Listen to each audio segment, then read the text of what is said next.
now I'd like to look at the one time where hesed occurs in the New Testament, because that's actually where I got my name for this podcast.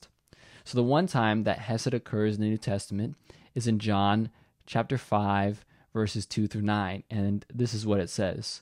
Now in Jerusalem by the sheep gate, there's a pool in Hebrew that is called Beth Hesed or Bethesda, having 5 porticos. Okay, so did you catch where hesed came up? It was in the first verse, in verse 2, Beth Hesed. So we know what hesed means, right? But what does Beth mean?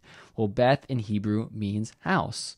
So the pool where Jesus healed the sick man was literally called a house of hesed. I've actually tried to incorporate both the Hebrew words for the word hesed in my podcast title, as well as the actual pool in Jerusalem where Jesus healed this man.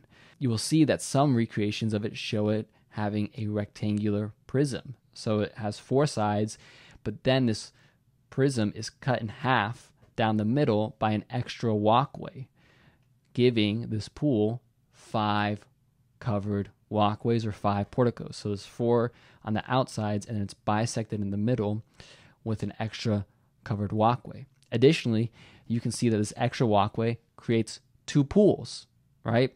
One of them is higher than the other because this pool was on a slope. Apparently, the higher pool would occasionally pour into the lower pool and refresh it with clean water. This would have the effect of stirring up the waters.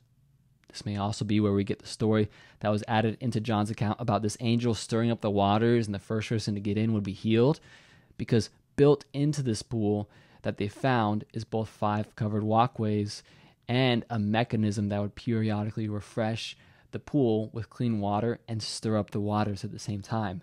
Pretty cool, right? I've also tried to incorporate this actual pool into the artwork of my podcast cover as well.